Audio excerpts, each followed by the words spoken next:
आप सभी को प्रभु यीशु मसीह के नाम से जय मसीह की। आज मैं आप लोगों को कुछ वचन बताने जा रहा हूँ जो कि बहुत ही आशीषित और अनुग्रहित होने वाले हैं। वैसे तो पूरी की पूरी बाइबल ही आशीषित और अनुग्रह वाले वचन से भरी हुई है, लेकिन उनमें से कुछ चंद वचनों को लेकर आज मैं आप लोग के बीच में रखने वाला हूँ, जो कि ऐसे वचन है जिसको आप रोज़ पढ़ोगे तो आपका जीवन एक सफलतापूर्वक जीवन हो जाएगा। तो आइए उन वचनों की ओर हम बढ़ते हैं। पहला वचन इस प्रकार है, नीति वचन 16 अध्याय का 3 वचन। अपने कामों को यहोवा पर डाल दे, इससे तेरी कल्पनाएं सिद्ध होगी। तो इस वचन में हम देख सकते हैं आपका जो भी काम है उसे परमेश्वर के हाथ में सौंप दीजिए, परमेश्वर आपके काम को सफल कर देगा। तो आइए दूसरे वचन की ओर बढ़ते हैं। तो इस प्रकार है, पहला राजा 2 अध्याय उसका 3 वचन।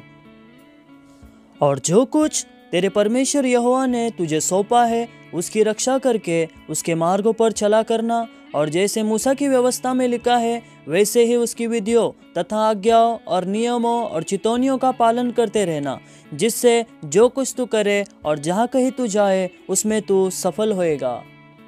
इस वचन में हम देखते इस प्रकार कहा गया है, जब हम परमेश्वर के मार्गों पर चलते हैं, परमेश्वर के वचन के अनुसार चलते हैं, तो हमारा हर एक कार्य सफल हो जाएगा।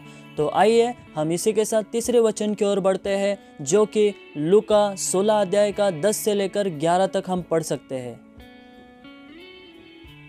जो थोड़े से थोड़े में सच्चा है वह बहुत में भी सच्चा है, और जो थोड़े से थोड़े में अधर्मी है वह बहुत में भी अधर्मी है। इसलिए जब तुम अधर्म के धन में सच्चे न ठहरे तो सच्चा धन तुम्हें कौन सौंपेगा।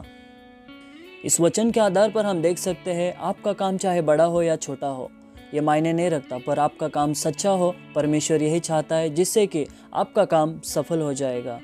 तो आइए हम चौथे वचन की ओर बढ़ते हैं।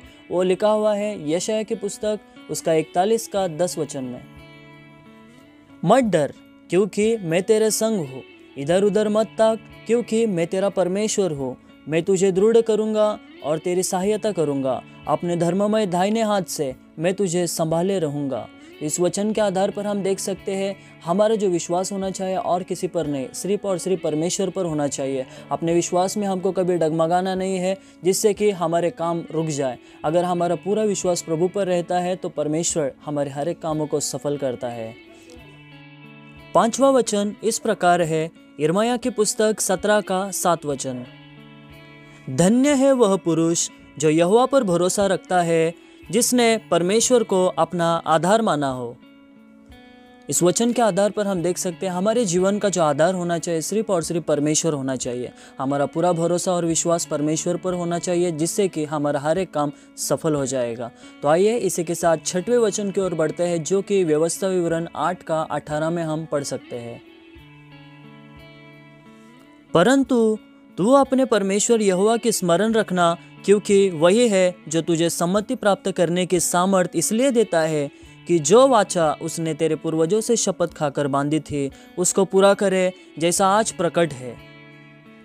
हमारे हर कामों में हम सिर्फ परमेश्वर को स्मरण करें, इससे हमारा हर एक काम सफल हो जाएगा। तो आइए इसी के साथ और एक वचन को हम पढ़ेंगे, जो 7वां वचन है भजन संहिता 37 का 4 वचन।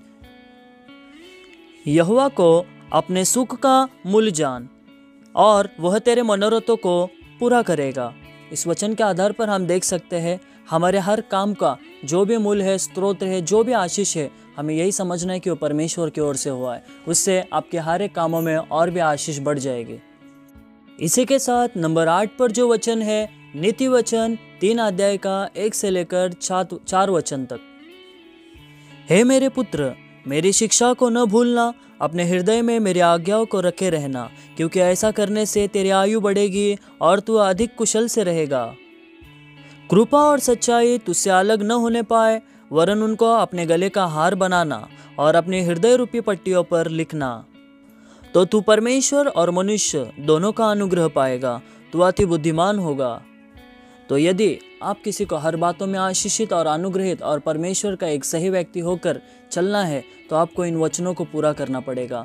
तो परमेश्वर के साथ ही आप बढ़े। आइए हम लोग एक आखिरी वचन की ओर चलते हैं, 9वां वचन फिलिपियों 4 का 17 वचन, जो कि शायद आप लोगों ने पढ़ा भी होगा।